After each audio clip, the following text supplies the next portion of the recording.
na yetumi edi agina so deploy.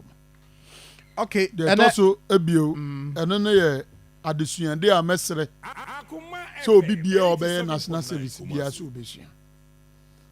So John okay last year ye be wo fidie yi so na ye piso ye release the pin codes no issues to do with name mismatch, issues to do with date of birth and other issues bebre.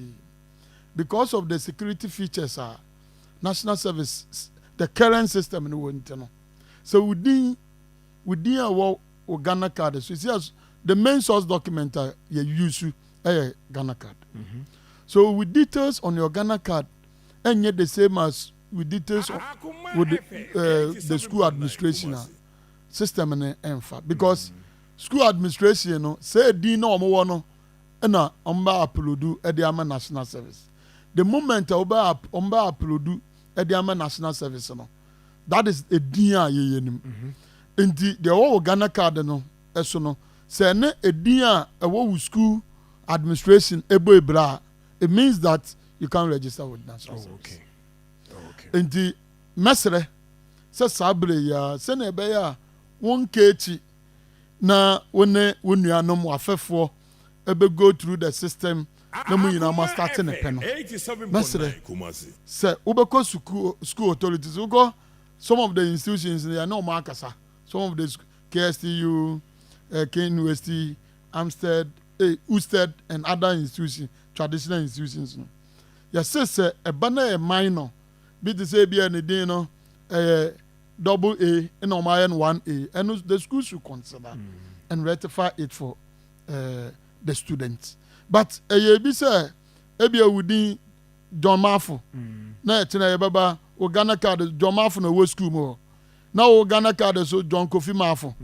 John Kofi Mafo is different from John Mafo. Yeah. They are two separate individuals.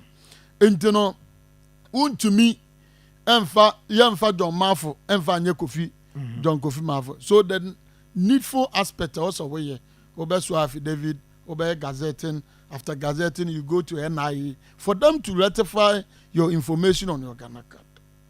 And so I what me ako school ako ratification. I see. What the national service are? Yeah, national service are sure ye. So when you such challenges to do with name and date of birth mismatch, yeah, national service. You need to no say bet me ratify because you nimu as individual. We know the institutions. So what the institutions send to national service is what we work on. Indeed, so unya sa no unya sa challenges na the best place to go is your school. They will direct you and yene NIE so edikasubum yene o makasa say when school for no mobile service no at the some of these challenges eba omo hwe no mo assist omo say na be ya omo those challenges ebetumi efiwo no mo tumi nya smooth flow of registration.